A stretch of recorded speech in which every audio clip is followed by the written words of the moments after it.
place. And it is important to note the way that we're going to pass these potentials. Also, looking at this, because it is a potential, we're going to be dependent on ions. Now, do you happen to remember any of the ions? Calcium, sodium, potassium, our three major players, okay? And just a real quick view, again, of what happens with this potential that will take place.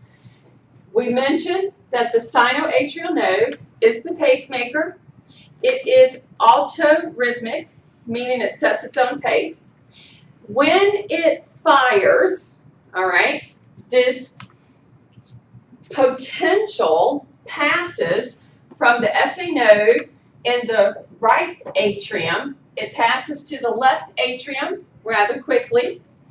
It goes to the AV node. As it moves to the AV node, there's a little bit of a slowdown so that we have time for the reason that there will be a little bit of a delay is because we have to make sure atrium fill and blood begins to move to the ventricles, and then we get closure of valves and movement of the blood, which we're going to look at for today. So SA node fires, goes to the left atrium, moves to the AV node, passes by way of the AV to the bundle of His. It begins to fork. As it forks, it comes around, goes into the Purkinje fibers, which are serving the myocardium, those muscle cells of the heart. One thing I keep mentioning is that the heart is innervated, but that it does not in any way depend on the nervous system to set its pace. Okay? That is completely the SA node. What the nervous system does, the nervous system will affect the heart rate. It can help it speed up. It can help it slow down. It is innervated by the autonomic nervous system, so it means that we have that effect from both the sympathetic division and the parasympathetic.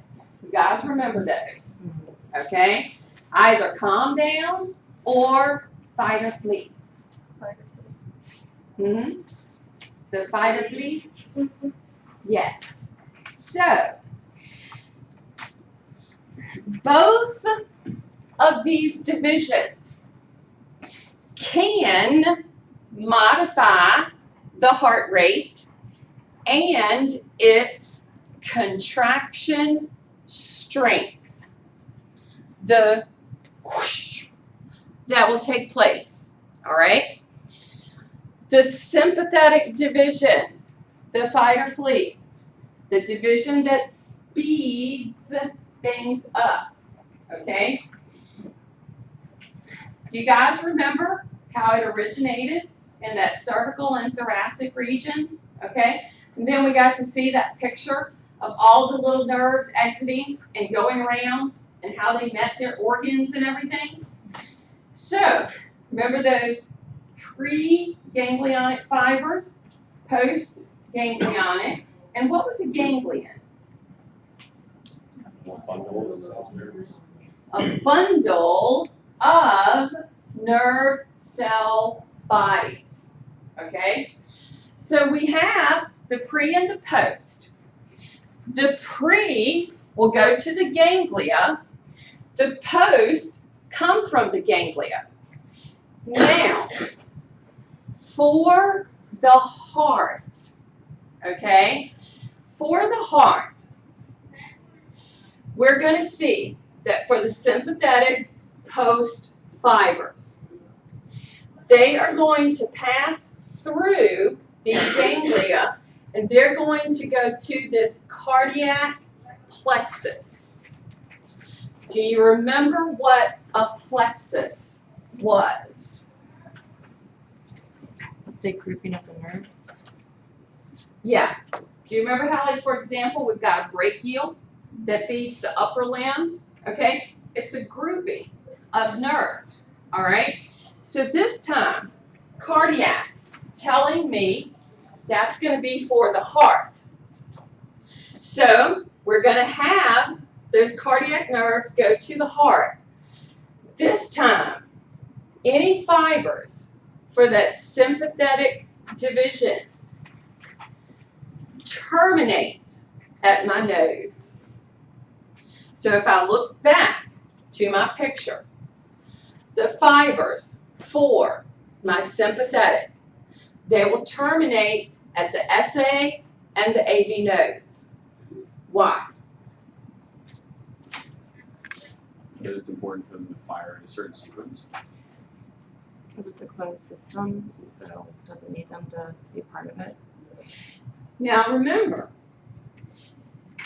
the nervous system will not control it. Okay?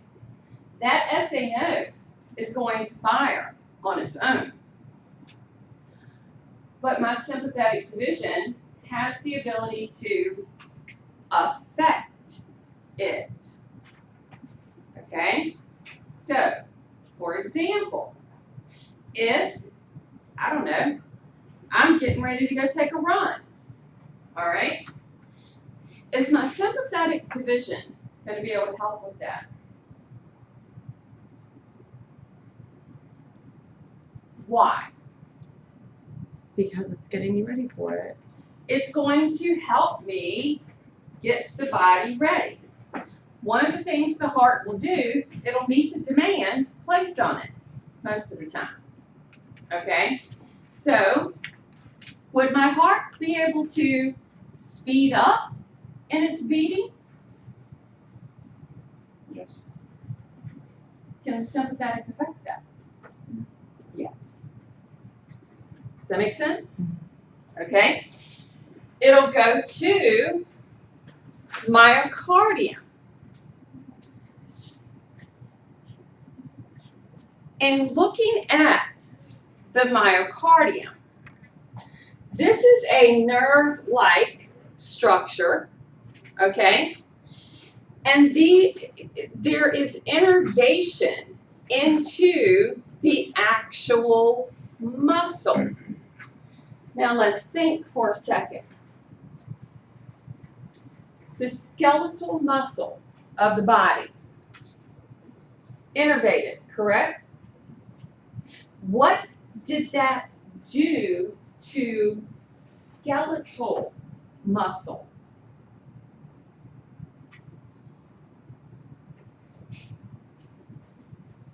Tone. Now, tone, which is a good term, okay? Tone means that the innervation, and if we're thinking skeletal muscle, that the innervation to the skeletal muscle, it kept it ready to respond. Now, in the case of skeletal muscle, what did it have to do to move?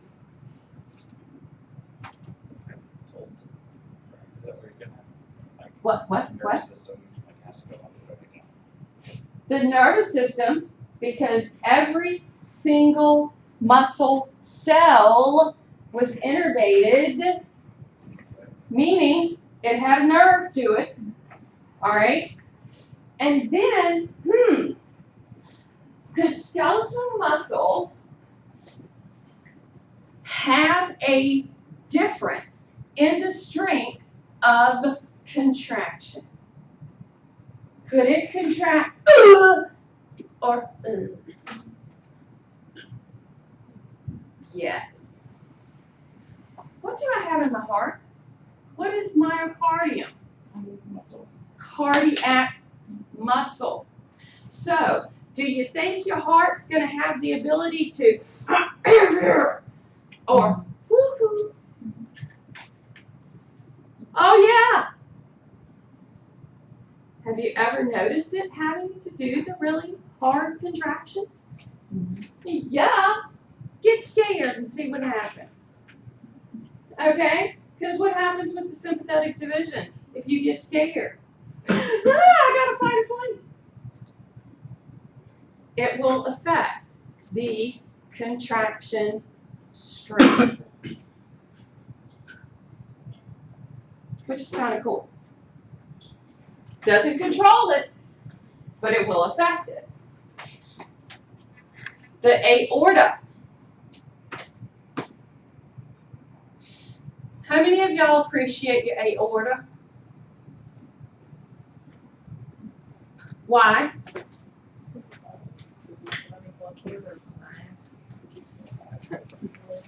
Ever seen one burst?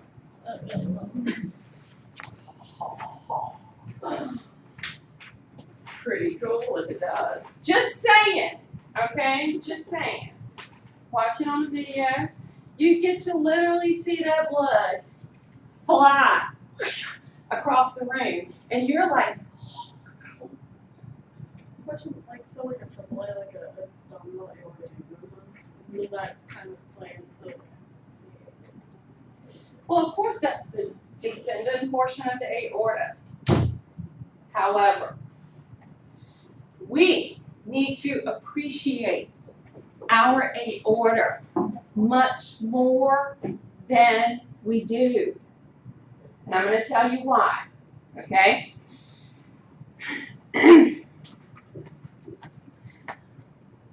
When this thing beats, okay, and we push blood into the aorta so that it can begin the ascent to head, neck, thorax, upper limbs, or begin to descend, serve everything else. For the most part, when we check blood pressure, okay, when we check blood pressure,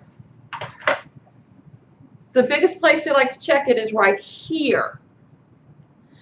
And the norm used to be 120/80. I think they now say 110/70. However, it changes based on health, how physically active you are, your age. Okay, different factors can affect it. Now, did we talk about how this millimeters of mercury, what it meant? Yes.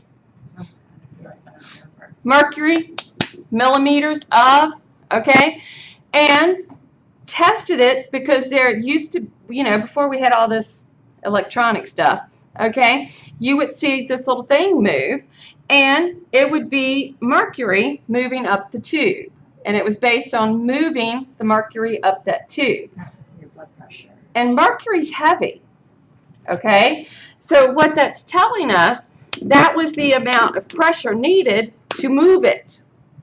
But now we're measuring it at this point, and that's this far from the heart, okay? So the pressure is probably higher. Gives us a good idea, okay? Now, the aorta, all right, it has a lot of the elastic tissue, the elastic fibers. It's thick, for sure, okay? And it has the ability to respond to pulsatile activity because that's what takes place from the heart. It is pulsatile. Boom, boom, boom, boom, boom, boom, okay? And it's under this amount of pressure leaving the heart, okay, and has the ability to respond to that.